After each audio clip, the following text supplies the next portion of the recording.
അപ്പോൾ ഇന്ന് പഠിക്കാൻ പോകുന്ന മെത്തേഡ് ട്രാൻസ്പോർട്ടേഷൻ പ്രോബ്ലംസ് ആണ്. അതിൽ രണ്ട് മെത്തേഡ്സ് ഉണ്ട്, വോജൽസ് അപ്രോക്സിമേഷൻ ടെക്നിക്കും നോർത്ത് വെസ്റ്റ് കോർണർ റൂളും. അപ്പോൾ അതിൽ നോർത്ത് വെസ്റ്റ് കോർണർ റൂളാണ് ഇന്ന് നമ്മൾ പഠിക്കുന്നത്. അപ്പോൾ ട്രാൻസ്പോർട്ടേഷൻ പ്രോബ്ലം എന്ന് ഉദ്ദേശിക്കുന്നത് ഒരു ഇൻഡസ്ട്രി, ആ ഇൻഡസ്ട്രിയുടെ പ്രോഡക്ട്സുകൾ സപ്ലൈ ചെയ്യുന്നതിന് വേണ്ടിയിട്ട് സ്റ്റോക്കിസ്റ്റുകൾ ഉണ്ടാവാറുണ്ട്. അപ്പോൾ അങ്ങനെ ആ സ്റ്റോക്കിസ്റ്റുകൾക്ക് അത് ഇപ്പോൾ കേരളത്തിലാണ് എക്സാമ്പിളെങ്കിൽ അതിൻ്റെ കേരളത്തിൻ്റെ പല സ്ഥലങ്ങളിലായിട്ട് ഈ മെയിൻ സ്റ്റോക്കിസ്റ്റുകൾ ഉണ്ടാകും. അവിടെ നിന്നായിരിക്കും ഒരുപക്ഷെ റീറ്റെയിലേഴ്സ് എല്ലാം സാധനങ്ങൾ എടുത്തു കൊണ്ടുപോകുക. നേരിട്ട് കമ്പനിയിൽ പോകണമെന്ന് നിർബന്ധമില്ല. അതേപോലെ ആ കമ്പനിക്ക് തന്നെ പല പ്ലാന്റുകൾ ഉണ്ടാവും.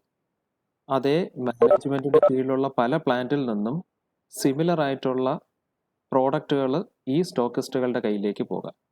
അവിടെ നിന്ന് ഡിമാൻഡ് അനുസരിച്ചിട്ട് ആളുകൾക്ക് സപ്ലൈ ചെയ്യും.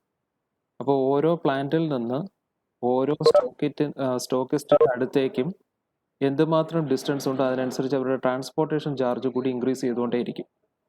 അങ്ങനെയാണെങ്കിൽ ഒരു ഡിമാൻഡ് വന്നു കഴിഞ്ഞാൽ, കൺസ്യൂമർ സൈഡിൽ നിന്ന് ഒരു ഡിമാൻഡ് വന്നാൽ, ഈ മാനുഫാക്ചറർ അവരുടേതായിട്ടുള്ള പ്ലാന്റുകളിൽ നിന്ന് ഈ ഡിമാൻഡ് മീറ്റ് ചെയ്യുന്നതിന് വേണ്ടിയിട്ട് ഏതൊക്കെ സ്റ്റോക്കിസ്റ്റുകൾക്ക് സപ്ലൈ ചെയ്യും അല്ലെങ്കിൽ ചെയ്യണം, അതിനാവശ്യമായിട്ടുള്ള ട്രാൻസ്പോർട്ടേഷൻ കോസ്റ്റ് എത്ര എന്നുള്ളത് കണ്ടുപിടിക്കുക എന്നുള്ളതാണ് ഈ നോർത്ത് വെസ്റ്റ് കോർണർ റൂളിൻ്റെ ഇമ്പോർട്ടൻ്റ് ആയിട്ടുള്ള ഒരു ഉദ്ദേശം. അപ്പോൾ അതിനൊരു എക്സാമ്പിൾ വെച്ചിട്ട് നമുക്ക് പഠിച്ചു തുടങ്ങാം. ഇവിടെ ഒരു ചാർട്ട്, ഒരു മെട്രിക്സ് ചാർട്ട് പോലെ ഒന്ന് കാണിച്ചിട്ടുണ്ട്. അപ്പോൾ ഈ ചാർട്ടിനകത്ത് ഒരു മാനുഫാക്ചറർക്ക് ഉള്ള പ്ലാന്റുകളുടെ എണ്ണമാണ് ഈ കാണിച്ചിരിക്കുന്നത്. 1, 2, 3 എന്ന് പറഞ്ഞ് 3 പ്ലാന്റുകൾ അവർക്ക് ആൾറെഡി ഉണ്ട്. ഈ പ്ലാന്റിൽ നിന്നെല്ലാം തന്നെയും മാനുഫാക്ചറർ പ്രോഡക്റ്റുകൾ പ്രൊഡ്യൂസ് ചെയ്ത് കൊണ്ടുപോകുന്നുണ്ട്. ആ പ്രോഡക്റ്റുകളെല്ലാം തന്നെയും എത്തിക്കേണ്ടത് ഡിസ്ട്രിബ്യൂഷൻ സെൻറ്റേഴ്സ് ആയിട്ടുള്ള 4 ഡിസ്ട്രിബ്യൂട്ടേഴ്സ് ഉണ്ട്. അത് 1, 2, 3, 4. അപ്പോൾ ഈ 1, 2, 3 എന്ന് മാർക്ക് ചെയ്തിരിക്കുന്നത് ആ കമ്പനിക്കുള്ള പ്ലാന്റുകളുടെ എണ്ണം. ഈ 1, 2, 3, 4 എന്ന് ഇവിടെ മാർക്ക് ചെയ്തിരിക്കുന്നത് ആ കമ്പനിയുടെ പ്ലാന്റുകളിൽ നിന്ന് പ്രൊഡ്യൂസ് ചെയ്യുന്ന സാധനങ്ങൾ കൊണ്ടുപോയി കൊടുക്കേണ്ട മെയിൻ ഡിസ്ട്രിബ്യൂഷൻ സെൻറ്റേഴ്സ്. ഓക്കെ, ഈ ആദ്യത്തെ ഡിസ്ട്രിബ്യൂഷൻ സെൻറ്റർ 1ലേക്ക് ഈ 3 പ്ലാന്റിൽ നിന്നും പ്രോഡക്റ്റുകൾ കൊണ്ടുവരുമ്പോൾ ഒരു യൂണിറ്റിന് എന്തുമാത്രം എമൗണ്ട് ആകും എന്നുള്ളതാണ് ഇവിടെ കാണിച്ചിരിക്കുന്നത്. ആദ്യത്തെ മെയിൻ ഡിസ്ട്രിബ്യൂട്ടറിന് പ്ലാന്റ് 1ൽ നിന്ന് ഒരു മെറ്റീരിയൽ കൊണ്ടുവരുമ്പോൾ, ഒരു പ്രോഡക്റ്റ് കൊണ്ടുവരുമ്പോൾ ഒരു പീസിന്, ഒരു എക്സാമ്പിൾ ഇത് 2 രൂപയാണെന്നിരിക്കട്ടെ, അപ്പോൾ 2 രൂപയുടെ ചിലവുണ്ട്. അതേ ഡിസ്ട്രിബ്യൂട്ടർക്ക് പ്ലാന്റ് 2ൽ നിന്ന് വരികയാണെങ്കിൽ 1 രൂപയുടെ ചിലവ്. ഫസ്റ്റ് ഡിസ്ട്രിബ്യൂട്ടർക്ക് പ്ലാന്റ് 3ൽ നിന്ന് വരുന്നതിന് 5 രൂപയുടെ ചിലവുണ്ട്. സിമിലർ ആയിട്ട് ഡിസ്ട്രിബ്യൂട്ടർ 2വിന് ഈ 3 പ്ലാന്റുകളിൽ നിന്ന് വരുന്ന പ്രോഡക്റ്റുകൾക്ക് ട്രാൻസ്പോർട്ടേഷൻ ചാർജ് ആദ്യത്തേതിന് 3, രണ്ടാമത്തേതിന് ഒന്നും തന്നെ ഇല്ല. എന്ന് വെച്ച് കഴിഞ്ഞാൽ ഈ പ്ലാന്റിൻ്റെ അടുത്ത് തന്നെ ആയിരിക്കും ഈ ഡിസ്ട്രിബ്യൂഷൻ സെൻറ്റർ. മൂന്നാമത്തെ പ്ലാന്റിൽ നിന്ന് ഇങ്ങോട്ടത്തെ എത്തുന്നതിന് 8 രൂപ കൊടുക്കണം. മൂന്നാമത്തെ ഡിസ്ട്രിബ്യൂട്ടർക്ക് പ്ലാന്റ് 1, 2, 3 നിന്നുള്ള ട്രാൻസ്പോർട്ടേഷൻ ചാർജ് 11, 6, 15 ആണ്. ഡിസ്ട്രിബ്യൂട്ടർ 4ന് ഈ 3 പ്ലാന്റിൽ നിന്ന് വരുമ്പോഴുണ്ടാകുന്ന ഒരു യൂണിറ്റിൻ്റെ ചാർജ് 7, 1, 9 എന്നുള്ളതാണ്. ഓക്കെ, ആദ്യത്തെ ഡിസ്ട്രിബ്യൂട്ടർക്ക് ആവശ്യമായിട്ടുള്ള ഡിമാൻഡ്, അയാളുടെ ഡിമാൻഡ് എത്ര യൂണിറ്റുകൾ അയാൾക്ക് വേണം എന്നുള്ളത് നോക്കിക്കഴിഞ്ഞാൽ ടോട്ടൽ അയാൾക്ക് വേണ്ടത് 7 യൂണിറ്റുകളാണ്. ആ ഓരോ യൂണിറ്റുകൾക്കും ആവശ്യമായിട്ടുള്ള റേറ്റാണ് ഇവിടെ കൊടുത്തിരിക്കുന്നത്. രണ്ടാമത്തെ ഡിസ്ട്രിബ്യൂട്ടർക്ക് ആവശ്യമായിട്ടുള്ള ഡിമാൻഡ് 5. മൂന്നാമത്തെ ഡിസ്ട്രിബ്യൂട്ടർക്ക് അയാളുടെ ഡിമാൻഡ് 3 യൂണിറ്റ് ഓഫ് മെറ്റീരിയൽ ആണ്, അല്ലെങ്കിൽ പ്രോഡക്റ്റ് ആണ്.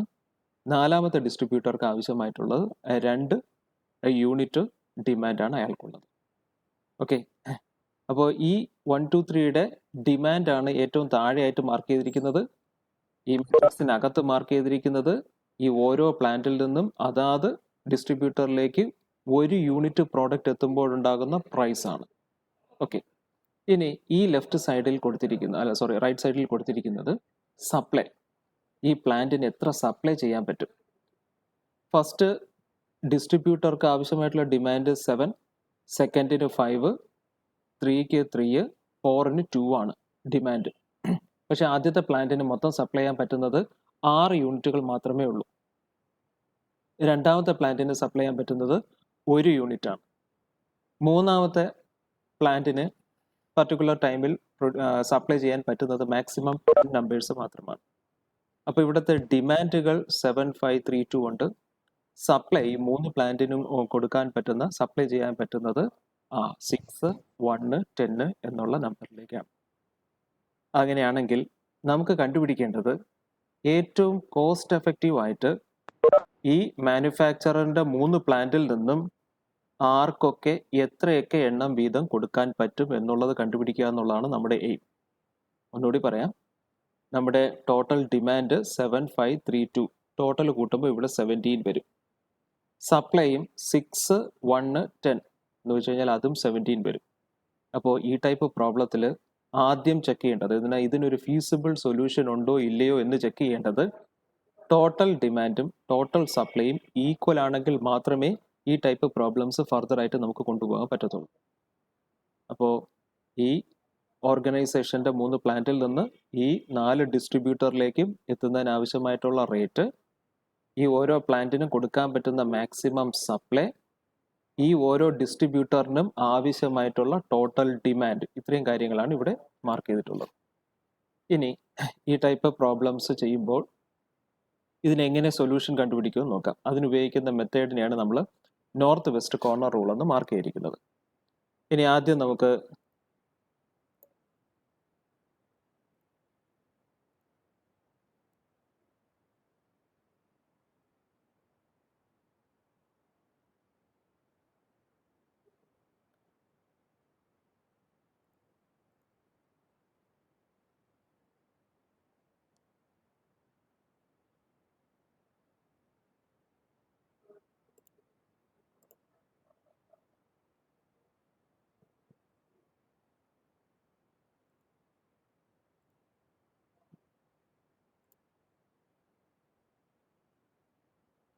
നമുക്ക് ഈ തന്നിരിക്കുന്ന ചാർട്ടിനെ നമുക്ക് റിക്വയർഡ് ആയിട്ടുള്ള മെറ്റീരിയൽസ് എല്ലാം കൂടി ചേർത്തിട്ടുള്ള ഒരു ചാർട്ടാക്കി മാറ്റാം. അപ്പോൾ ആദ്യം നമ്മൾ വരയ്ക്കാൻ ഉദ്ദേശിക്കുന്നത് ഈ ചാർട്ടിൻ്റെ അതേപോലെ വരയ്ക്കാൻ ഉദ്ദേശിക്കുകയാണ്.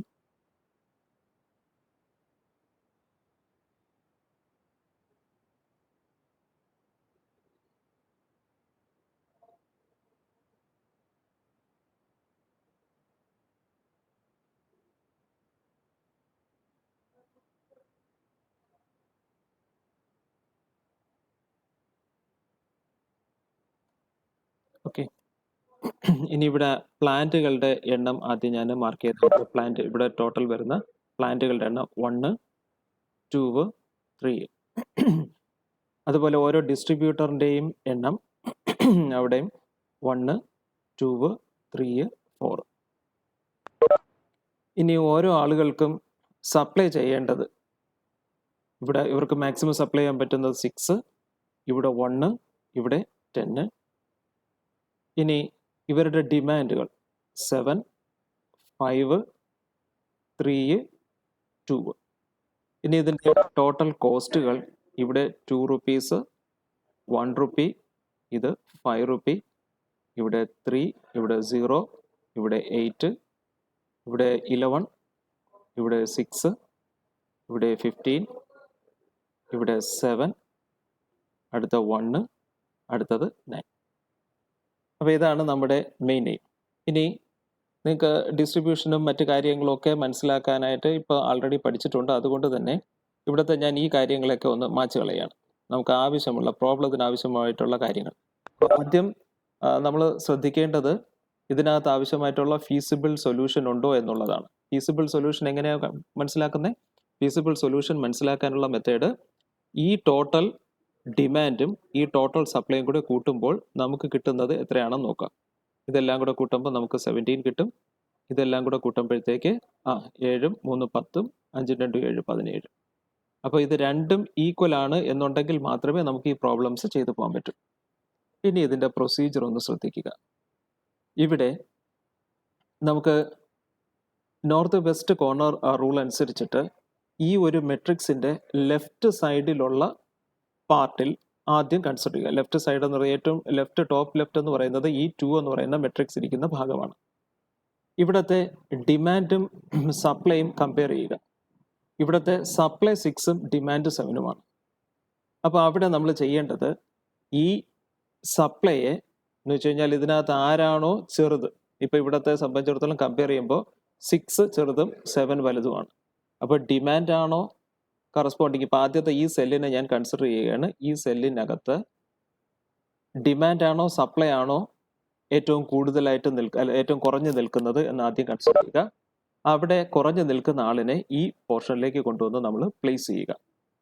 അപ്പോൾ ആദ്യത്തെ നമ്മുടെ പൊസിഷൻ അനുസരിച്ചിട്ട് ഇവിടെ 7 എന്ന് പറയുന്ന ഡിമാൻഡും 6 എന്ന് പറഞ്ഞ സപ്ലൈയും ഉണ്ട്. അങ്ങനെയാണെന്നുണ്ടെങ്കിൽ ഞാൻ ഈ 6നെ ഇവിടുത്തെ ടോപ്പ് ലെഫ്റ്റ് സൈഡിലുള്ള ആ ഒരു മെട്രിക്സിന്റെ സൈഡിലേക്ക് കൊണ്ടുവന്ന് പേസ്റ്റ് ചെയ്യും. ഇവിടെ ഞാൻ ഈ 6 എന്ന് പറയുന്ന സപ്ലൈയെ ഇയാൾക്ക് കൊണ്ട് കൊടുത്തു.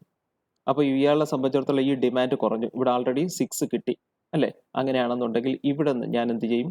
ഇവിടെ നിന്ന് എത്രയാണോ മുകളിലേക്ക് ഞാൻ ഇവിടെ പ്ലേസ് ചെയ്തത് ആ എമൗണ്ട് കുറച്ചതിന് ശേഷമുള്ള എമൗണ്ട് ഇവിടെ കൊണ്ടുവരും. ഓക്കെ, അപ്പോൾ ഈ 6നെ നോർത്ത് വെസ്റ്റ് കോർണർ റൂളിൽ ഏറ്റവും ഇടത് ഭാഗത്ത് ഏറ്റവും മുകളിലുള്ള ആ ഒരു മെട്രിക്സ്, ആ മെട്രിക്സിനെ ഭാഗത്ത് ഡിമാൻഡ് ആണോ സപ്ലൈ ആണോ അതിൽ ആരാണോ ഏറ്റവും ചെറുത് ആ ആളിനെ അവിടെ കൊണ്ടുവന്ന് പ്ലേസ് ചെയ്യുകയും ഓപ്പോസിറ്റ് ആയിട്ടുള്ള ആളിൽ നിന്ന് അത്ര എമൗണ്ട് കുറയ്ക്കുകയും ചെയ്യും. അപ്പോൾ ഇനി ഇവിടെ റിമൈനിങ് ഡിമാൻഡ് എന്ന് പറയുന്നത് 1 ഉള്ളൂ. ഓക്കെ, ഇത് ആദ്യത്തെ പൊസിഷനായി. ആദ്യത്തെ പൊസിഷനായി കഴിഞ്ഞാൽ ഈ ആളെ നമ്മൾ ഈ കംപ്ലീറ്റ് എവിടെ നിന്നാണോ, ഇപ്പം ഈ ആളാണ് ഇങ്ങോട്ട് കയറിയത്, അതുകൊണ്ട് ആ സൈഡിനെ മൊത്തത്തിൽ നമ്മൾ എന്ത് ചെയ്യും? മാസ്ക് ചെയ്യും. ഓക്കെ, ഇനി ഇവരെ നമ്മൾ ഉപയോഗിക്കത്തില്ല, കാരണം ആ കാൽക്കുലേഷൻ മൊത്തത്തിൽ നമുക്ക് കഴിഞ്ഞു. അപ്പോൾ ഇനി നമ്മുടെ എയിം എന്ന് പറയുന്നത് റിമൈനിങ് പോർഷൻസ് മാത്രം കൺസിഡർ ചെയ്യുക എന്നുള്ളതാണ്. അപ്പോൾ ഇത്രയും പോർഷൻ നമുക്ക് ഇനി ഇല്ല. ഓക്കെ, ഇനി ഇവിടത്തെ സംബന്ധിച്ചിടത്തോളം ഈ 7ൽ നിന്ന് 6 പോയി കഴിഞ്ഞു. ഇനി റിമൈനിങ് ആരേ ഉള്ളൂ? 1 മാത്രമേ ഉള്ളൂ. അതുകൊണ്ട് ഇനി ഈ കാൽക്കുലേഷൻ 7ഉം 6ഉം ഇല്ല, താഴെയുള്ള 1 എന്ന് പറയുന്ന ആൾ മാത്രമേ ഉള്ളൂ. ഇത് നമുക്ക് വേണമെങ്കിൽ ഇതേപോലെ തന്നെ ബാക്കിയുള്ള ആളുകളെല്ലാം കൂടി ചേർത്തിട്ട് അടുത്ത ഒരു മെട്രിക്സ് വരയ്ക്കാം. അടുത്ത മെട്രിക്സ് വരയ്ക്കുമ്പോൾ ശ്രദ്ധിച്ചാൽ ഇനി നമുക്കുള്ളത് ഇത്രയും ആളുകൾ മാത്രമേ ഉള്ളൂ, 2 ആളുകൾ മാത്രമേ ഉള്ളൂ.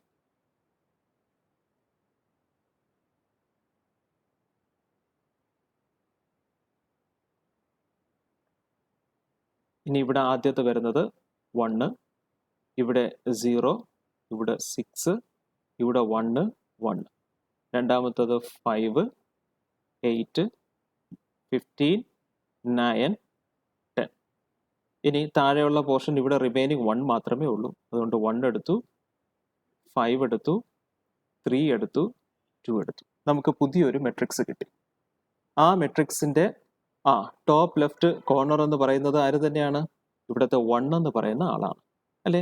അപ്പോൾ ആ 1നെ നമ്മൾ എന്ത് ചെയ്തു? 1നെ നമ്മൾ ഇവിടെ കൊണ്ടുവന്ന് പ്ലേസ് ചെയ്തു. അപ്പോൾ ഇവിടെ കമ്പയർ ചെയ്യുമ്പോൾ ഈ 1ന്റെ പൊസിഷൻ കമ്പയർ ചെയ്യുമ്പോൾ ഇവിടുത്തെ ഡിമാൻഡും സപ്ലൈയും ഈക്വൽ ആണ്. ആ ഡിമാൻഡും സപ്ലൈയും ഈക്വൽ ആണെന്നുണ്ടെങ്കിൽ നമ്മൾ ആരെ എടുക്കുമെന്ന് വെച്ചാൽ നമുക്ക് ഇഷ്ടപ്പെട്ട ആളിനെ എടുക്കാം. ഇഷ്ടപ്പെട്ട ആളിനെ എടുത്തു കഴിയുമ്പോൾ നമുക്ക് ഒന്നുകിൽ ഇതിനെടുക്കാം അല്ലെങ്കിൽ ഇവിടെ എടുക്കാം. അപ്പോൾ ഒരു എക്സാമ്പിളായിട്ട് ഞാനിപ്പോൾ എടുക്കുന്നത് ഈ ഭാഗത്തെ 1 ആണെന്നിരിക്കട്ടെ. അപ്പോൾ ഇവിടെ നിന്ന് എന്ത് ചെയ്യണം? 1നെ ഞാൻ കുറച്ചു, റിമൈനിങ് എനിക്കിവിടെ 0 ആണല്ലോ. ഇനി ഞാൻ ആരെയൊക്കെ മാസ്ക് ചെയ്യും? മാസ്ക് ചെയ്യേണ്ടത് എനിക്ക് ഈ ഭാഗത്തുള്ള ഇത് എടുത്തത് കൊണ്ട് ഈ ഭാഗത്തുള്ള ഇത്രയും ആളുകളെ ഞാൻ എന്ത് ചെയ്യും? മാസ്ക് ചെയ്ത് മാറ്റും.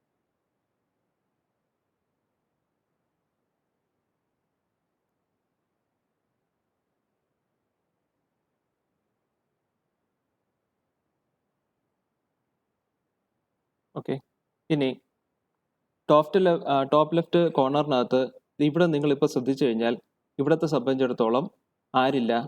ഇവിടെ ഡിമാൻഡും സപ്ലൈയും എന്ന് പറയുന്നത് ഇവിടെ 0 ആയി പോയി കഴിഞ്ഞു. അതുകൊണ്ട് അടുത്ത മെട്രിക്സ് എടുക്കുമ്പോൾ ഇയാളെ നമ്മൾ ഒഴിവാക്കേണ്ടി വരും. എന്ന് വെച്ച് കഴിഞ്ഞാൽ അവിടെ ഡിമാൻഡോ സപ്ലൈയോ ഇല്ല എന്നുണ്ടെങ്കിൽ എന്ത് സംഭവിക്കും? അവിടെ ആ ഒരു പോർഷൻ നമുക്ക് ഇട്ടേക്കേണ്ട ആവശ്യമില്ല അല്ലേ? അപ്പോൾ അതുകൊണ്ട് അയാളെയും ഒഴിവാക്കിയിട്ട് റിമൈനിങ് ആയിട്ടുള്ള പോർഷൻ ഏതെന്ന് ചോദിച്ചു കഴിഞ്ഞാൽ നമുക്ക് ഇനി ഇവിടെ ഏതെങ്കിലും മെറ്റീരിയൽ ഉണ്ടെങ്കിൽ നമ്മളത് കൺസിഡർ ചെയ്യുമായിരുന്നു. ഇനി നമുക്ക് കൺസിഡർ ചെയ്യേണ്ട ആവശ്യമായിട്ട് വരുന്നത് താഴെയുള്ള റിമൈനിങ് പോർഷൻസ് മാത്രമാണ്. അവിടെ 8, 15, 9, 10 ഓക്കെ, ഇവിടെ 5, 3, 2. വീണ്ടും കൺസിഡർ ചെയ്യുകയാണെന്നുണ്ടെങ്കിൽ എന്ത് വരും? ഈ കമ്പാരിസണിൽ ഇവിടെ 10, ഇവിടെ 5. നമ്മൾ ആരെ എടുക്കും? നമ്മൾ 5നെ എടുക്കും, കാരണം 5 ആണ് ചെറുത്. എന്നിട്ട് ഇവിടെ നമ്മൾ എന്ത് ചെയ്യും? 5 കുറയ്ക്കുകയും ചെയ്യും. അപ്പോൾ ബാക്കി റിമൈനിങ് 5 വരും. ഇനി ആരെ മാസ്ക് ചെയ്യും? നമ്മൾ മാസ്ക് ചെയ്യുന്നത് ഈ ഭാഗം നമ്മൾ മുകളിലേക്ക് എടുത്തത് കൊണ്ട് തന്നെ ഈ ആളിനെ നമ്മളങ്ങ് മാസ്ക് ചെയ്യും. ഓക്കെ, റിമൈനിങ് ആരുണ്ടെന്ന് ചോദിച്ചു കഴിഞ്ഞാൽ നമുക്ക് കിട്ടുന്ന ആൻസർ റിമൈനിങ് 2 പേരാണുള്ളത്. അതിൽ ഒരാൾ 15, ഒരാൾ 9. റിമൈനിങ് ഇവിടെയുള്ളത് 5, ഇവിടെയുള്ളത് 3, ഇവിടെയുള്ളത് 2. വീണ്ടും ആരെ എടുക്കും? നമ്മൾ എടുക്കേണ്ടത് ഇവിടുത്തെ 3യും 5ഉമായിട്ട് കമ്പയർ ചെയ്തു. കമ്പയർ ചെയ്യുമ്പോൾ ആദ്യം 3 നമ്മൾ ഇൻക്ലൂഡ് ചെയ്തു, 5ൽ നിന്ന് 3 കുറച്ചു, ബാക്കി എത്ര വരും? 2 വരും. അടുത്ത മാസ്കിങ് ചെയ്യേണ്ടത് ആരെയാണ്? മാസ്ക് ചെയ്യേണ്ടത് ഈ ഒരു ഭാഗത്തെയാണ്. ഈ 3 ആണ് നമ്മൾ അകത്തോട്ട് എടുത്തത്. ഓക്കെ, ഇനി റിമൈനിങ് 2ഉം 2 ആണ്. അതുകൊണ്ട് തന്നെ ഈ ഭാഗത്ത് എന്ത് വരും? ഈ ഭാഗത്ത് വീണ്ടും നമുക്ക് 2 തന്നെ വരും. അപ്പോൾ നിങ്ങൾ കമ്പയർ ചെയ്യുമ്പോൾ ആദ്യത്തെ റോയിൽ നിന്ന് നിങ്ങൾ 6 എടുത്തു, രണ്ടാമത്തെ റോയിൽ നിങ്ങൾ 1 എടുത്തു, മൂന്നാമത്തെ റോയിൽ 5 എടുത്തു, നാലാമത്തെ റോയിൽ 3 എടുത്തു, അഞ്ചാമത്തത് നിങ്ങൾ 2 എടുത്തു. അങ്ങനെ നിങ്ങൾക്ക് 5 ടൈപ്പ് സപ്ലൈ ഡിമാൻഡിൻ്റെ നോർത്ത് വെസ്റ്റ് കോർണർ റൂൾ അനുസരിച്ച് നിങ്ങൾ കംപ്ലീറ്റ് ചെയ്തു. കംപ്ലീറ്റ് ചെയ്തിട്ട് ഇത് ആദ്യത്തെ കേസിലുള്ള സെയിം മെട്രിക്സിനകത്ത് നമ്മൾ മാർക്ക് ചെയ്യണം. ആദ്യത്തെ കേസിലുള്ള 6 നമ്മളിവിടെ മാർക്ക് ചെയ്തു, രണ്ടാമത്തെ കേസിൽ വന്നപ്പോൾ 1 ഇവിടെ മാർക്ക് ചെയ്തു, മൂന്നാമത്തെ കേസിനകത്തുള്ള 5 ഇവിടെ മാർക്ക് ചെയ്തു, നാലാമത്തെ കേസിലുള്ള 3 ഇവിടെ മാർക്ക് ചെയ്തു, അഞ്ചാമത്തെ കേസിലുള്ള 2 ഇവിടെ മാർക്ക് ചെയ്തു. ഓക്കെ, അപ്പോൾ ഡിമാൻഡും സപ്ലൈയും നമ്മളിപ്പോൾ അറേഞ്ച് ചെയ്തിരിക്കുന്നത് ഈ പ്ലാന്റിന് പ്രൊഡ്യൂസ് ചെയ്യാൻ പറ്റുന്ന ടോട്ടൽ സപ്ലൈ ചെയ്യാൻ പറ്റുന്നതും അതുപോലെ ഇവരുടെ ഡിമാൻഡും അനുസരിച്ചിട്ട് നമ്മൾ എന്ത് ചെയ്തു? മൊത്തം ആളുകളെ ഇവിടെ പ്ലേസ് ചെയ്തു. അപ്പോൾ മൊത്തം 17 ആയിരുന്നു, ഇവിടെയൊക്കെ വന്നു. ഇവിടെ 5, ഇവിടെ 3, ഇവിടെ 2, ഇവിടെ 1, ഇവിടെ 6. ഈ രീതിയിൽ നമ്മുടെ ടോട്ടൽ 17നെ നമ്മൾ അറേഞ്ച് ചെയ്തു. ഇനി ഇത് ഇവിടെ 6 യൂണിറ്റ് കൊടുത്തു, ഇവിടെ 1 യൂണിറ്റ് കൊടുത്തു, 5 യൂണിറ്റ്, 3 യൂണിറ്റ്, 2 യൂണിറ്റ് വീതം സപ്ലൈ ചെയ്തു. ആ ഓരോ യൂണിറ്റിൻ്റെയും കോസ്റ്റാണ് ഈ ഇരിക്കുന്നത്. അങ്ങനെയാണെങ്കിൽ ടോട്ടൽ കോസ്റ്റ് എത്ര എന്ന് നമ്മളടുത്ത് ചോദിച്ചു കഴിഞ്ഞാൽ ടോട്ടൽ കോസ്റ്റ് എത്രയാണെന്ന് ചോദിച്ചു കഴിഞ്ഞാൽ ആദ്യത്തത് 2 × 6 ആരാണ്? ഈ ആളിനെയാണ്. Okay, plus 1 unit into 1 × 1 plus ഇവിടുത്തെ 8 × 5 പ്ലസ് 15 × 3 പ്ലസ് 9 × 2. ഇത്രയും മൾട്ടിപ്ലൈ ചെയ്ത് ആഡ് ചെയ്യുമ്പോൾ നമുക്ക് കിട്ടുന്നതാണ് ടോട്ടൽ കോസ്റ്റ്. അപ്പോൾ ആ ടോട്ടൽ കോസ്റ്റ് എത്രയാണെന്നുള്ളത് നമുക്കിവിടെ എഴുതിയിട്ടുണ്ട്. 2 × 6, 1 × 1, 8 × 5, 15 × 3, 9 × 2. ടോട്ടൽ 116 രൂപയാണ് ഇതിനകത്ത് നമുക്ക് ആൻസർ ആയിട്ട് കിട്ടുന്നത്. അപ്പോൾ ഈ പ്ലാന്റിൻ്റെ ഡിസ്ട്രിബ്യൂഷൻ സെൻറ്ററുകളും ഡിമാൻഡും സപ്ലൈയും കൂടി നമ്മൾ കമ്പയർ ചെയ്തതിന് ശേഷം ഓരോ പ്ലാന്റിൽ നിന്ന് ഏതൊക്കെ ഡിസ്ട്രിബ്യൂട്ടർക്ക് എത്ര എണ്ണം വീതം അവരുടെ സപ്ലൈ ചോദിക്കുന്നതനുസരിച്ച് എത്ര എണ്ണം എവിടെയൊക്കെ കൊടുക്കണം എന്നുള്ളത് ഈ മെത്തേഡ് വഴി നമ്മൾ കണ്ടുപിടിക്കുകയും അതിനാവശ്യമായിട്ടുള്ള ടോട്ടൽ കോസ്റ്റ് നമുക്ക് കിട്ടുകയും ചെയ്യും. ഓക്കെ, അപ്പോൾ ഇതാണ് നോർത്ത് വെസ്റ്റ് കോർണർ റൂൾ പ്രകാരം ചെയ്യേണ്ടത്. ഇനി സിമിലറായിട്ട് മറ്റൊരു പ്രോബ്ലത്തിലേക്ക് നമുക്ക് പോകാം. ഇവിടെ ഒരു റീറ്റെയിലർ, ഒരു ഫാക്ടറിയെ സംബന്ധിച്ചിടത്തോളം അവരുടെ 3 യൂണിറ്റുകളുണ്ട്, A1, A2, A3. അവരുടെ റീറ്റെയിൽ ഷോപ്സ് 5 എണ്ണം ഉണ്ട്. ഓരോ ഫാക്ടറിയുടെ ഓരോ യൂണിറ്റിൽ നിന്നിൻ്റെ കപ്പാസിറ്റി അല്ലെങ്കിൽ പ്ലാന്റിൻ്റെ കപ്പാസിറ്റി A1-ൻ്റെത് 50, A2-ൻ്റെത് 100, A3-യുടേത് 150. അങ്ങനെ ഓരോ റീറ്റെയിൽ ഷോപ്പിൻ്റെയും റിക്വയർമെൻറ്റ് ഡിമാൻഡ് എത്രയാണെന്ന് ചോദിച്ചു കഴിഞ്ഞാൽ ആദ്യത്തെ റീറ്റെയിൽ ഷോപ്പിൻ്റെ ഡിമാൻഡ് 100, രണ്ടാമത്തെ 70, മൂന്നാമത്തെ 50, നാലാമത്തത് 40, അഞ്ചാമത്തതും 40. ഇവിടെയും ടോട്ടൽ കപ്പാസിറ്റി അല്ലെങ്കിൽ സപ്ലൈ ചെയ്യാൻ പറ്റുന്ന എത്രയെന്ന് കൂട്ടിയാൽ 150, 100, 50, മൊത്തം 300.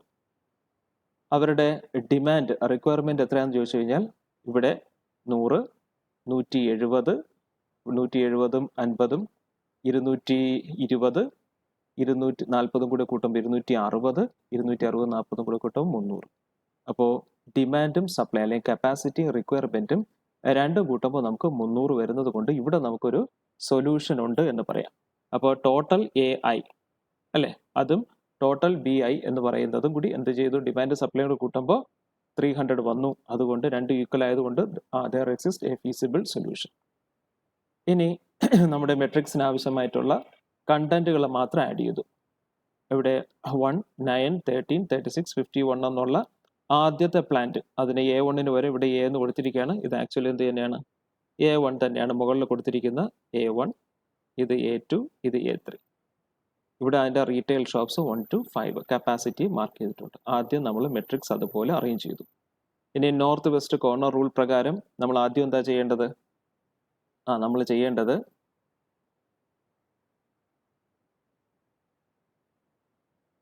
ആദ്യം നോർത്ത് വെസ്റ്റ് കോർണർ റൂൾ പ്രകാരം 1 എന്ന് പറയുന്ന പൊസിഷൻ ആദ്യം കൺസിഡർ ചെയ്തു അല്ലേ. 1 എന്ന് പറയുന്ന പൊസിഷൻ കൺസിഡർ ചെയ്യുമ്പോൾ അവിടെ ആദ്യം എന്ത് ചെയ്യണം, ഇവിടത്തെ ഉള്ള ഈ ഭാഗത്തേക്കാണ് നമുക്ക് ഡിമാൻഡോ സപ്ലൈയോ കൊടുക്കേണ്ടത്.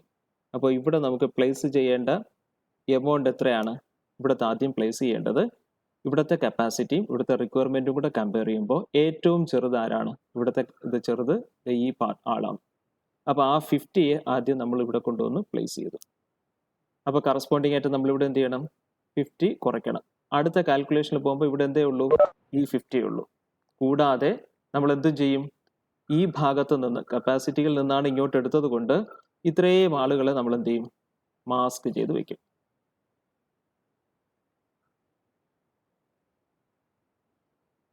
ഓക്കെ, ആദ്യത്തെ കാൽക്കുലേഷൻ കഴിഞ്ഞു.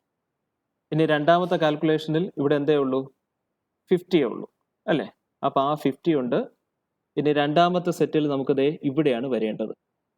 ഇവിടെ വരണമെങ്കിൽ ഈ 50യും ഉണ്ട്, ഈ 100ഉം ഉണ്ട്. ഏറ്റവും ചെറുതെന്ന് പറയുന്നത് ഈ 50 ആണ്. ആ 50 റിക്വയർമെൻറ്റ് നമ്മൾ ഇവിടെ പ്ലേസ് ചെയ്തു. കൂടാതെ എന്തുകൂടി ചെയ്യണം, ഇവിടെ നിന്ന് 50 കുറയ്ക്കണം. റിമൈനിങ് നമുക്ക് ഇനി ഇവിടെ 50യേ ഉള്ളൂ. ഓക്കെ, ഇനി ആരെ മാസ്ക് ചെയ്യും, മാസ്ക് ചെയ്യേണ്ടത് ഇവിടെ നിന്ന് ഇങ്ങോട്ട് എടുത്തത് കൊണ്ട് ആ സെക്കൻഡിനകത്ത് ഇത്രയും ആളുകളെ നമ്മൾ മാസ്ക് ചെയ്യും. അപ്പോൾ ഇനി പുതിയതായിട്ട് വരയ്ക്കുമ്പോൾ നമ്മൾ ഇവരെ മാത്രമേ വരയ്ക്കത്തുള്ളൂ. ഇത് ഇവിടെ ഇനി ആരേ ഉള്ളൂ, 50യേ ഉള്ളൂ. ഇനി അടുത്ത പോർഷൻ നമ്മൾ കൺസിഡർ ചെയ്യാണ്. ഇനി നമുക്ക് 12 ആണ് കൺസിഡർ ചെയ്യേണ്ടത്. അപ്പോൾ ഈ 12നകത്ത് ആര് വരും എന്ന് ചോദിച്ചു കഴിഞ്ഞാൽ 12ൻ്റെ ഡിമാൻഡും സപ്ലൈയും കൺസിഡർ ചെയ്യും. ഇവിടെ 50 ഉണ്ട്, ഇവിടെ 70 ഉണ്ട്. അപ്പോൾ ഈ 50യെ നമ്മൾ ഇവിടെ കൊണ്ടുവന്ന് പ്ലേസ് ചെയ്യും. ഇവിടെ നിന്ന് 50 കുറയ്ക്കും. റിമൈനിങ് ഇനി ഇവിടെ എത്രയേ ഉള്ളൂ, 20. ഇവിടെ നിന്നാണ് ഈ പോർഷനിൽ നിന്നാണ് നമ്മൾ ഇങ്ങോട്ടത്തേക്ക് എടുത്തത്. അതുകൊണ്ട് തന്നെ നമ്മൾ മാസ്ക് ചെയ്യുമ്പോൾ ആരെ മാസ്ക് ചെയ്യും, ഇത്രയും പോർഷൻസ് വീണ്ടും മാസ്ക് ചെയ്യും. ഇനി അവിടെ ബാക്കി ഇനി ഈ 50യും നമ്മൾ എടുത്തു. ഇനി ഇവിടെ എന്ത് ചെയ്യും, ഈ 20യും നമ്മൾ റിമൈനിങ് ഉള്ളൂ. 20 മാത്രമേ ഇനി റിമൈനിങ് ആയിട്ടുള്ളൂ. അപ്പോൾ നെക്സ്റ്റ് വീണ്ടും കമ്പയർ ചെയ്യുമ്പോഴത്തേക്ക് ഇവിടെ 20, ഇവിടെ 150. അപ്പോൾ ഈ ഭാഗത്തേക്ക് എത്ര വരും, ഈ ഭാഗത്തേക്ക് വീണ്ടും നമുക്ക് പ്ലേസ് ചെയ്യാൻ പറ്റുന്നത് 20 പ്ലേസ് ചെയ്യും. ഇവിടെ നിന്ന് 20യെ കുറയ്ക്കും. റിമൈനിങ് 130. ഈ ഒരു അറേഞ്ച്മെൻറ്റിൽ നമ്മൾ ചെയ്തു പോകും. ഇത് ആദ്യത്തത് 50 പ്ലേസ് ചെയ്തപ്പോൾ പോയത്, രണ്ടാമത്തെ 50 ഇവിടെ പ്ലേസ് ചെയ്യുമ്പോൾ ഇത് പോയത്, മൂന്നാമത്തത് പോയത്. ഇങ്ങനെ അറേഞ്ച് ചെയ്തിട്ട് നമുക്ക് എന്ത് ചെയ്യാൻ പറ്റും, നമ്മുടെ സൊല്യൂഷൻസ് കംപ്ലീറ്റ് ചെയ്യാൻ പറ്റും. അതിനുശേഷം ആ സൊല്യൂഷന് കറസ്പോണ്ടിങ് ആയിട്ട് കിട്ടിയ എല്ലാ ആളുകളെയും നമ്മൾ ഈ മെട്രിക്സിനുള്ളിലേക്ക് കൊണ്ടുവന്ന് പ്ലേസ് ചെയ്യുകയും എവിടെയൊക്കെ ഇതുപോലെ ചെറുതായിട്ടുള്ള നോർത്ത് വെസ്റ്റ് കോർണർ റൂൾ പ്രകാരം കപ്പാസിറ്റിയോ ഓർ ഡിമാൻഡോ ഏതാണോ വന്നത് അത് പോർഷൻസിനെ തമ്മിൽ മൾട്ടിപ്ലൈ. ഇവിടെ 50 × 1 plus 50 × 24 plus 50 × 12 plus 20 × 33 plus 50 × 1 plus 40 × 23 plus 40 × 26. ഇത്രയും കൂടി ആഡ് ചെയ്ത് വരുമ്പോൾ നമുക്ക് ആ ഡിമാൻഡ് സപ്ലൈ മീറ്റ് ചെയ്യുന്നതിന് വേണ്ടിയിട്ടുള്ള ടോട്ടൽ ട്രാൻസ്പോർട്ടേഷൻ കോസ്റ്റ് എന്ന് പറയുന്നത് 4520 എന്ന് കിട്ടും. ഓക്കെ, അപ്പോൾ ഈ മെത്തേഡ് ഉപയോഗിച്ചിട്ട് നോർത്ത് വെസ്റ്റ് കോർണർ റൂൾ പ്രകാരം നമുക്ക് പ്രോബ്ലംസ് ചെയ്തു പോകാം. അപ്പോൾ ഈ പ്രോബ്ലംസ് റിമൈനിങ് ആയിട്ടുള്ള പോർഷൻസും കൂടി നിങ്ങൾ ഒന്നുകൂടി ഒന്ന് ഓടിച്ച് നോക്കുക. ആ ഓടിച്ച്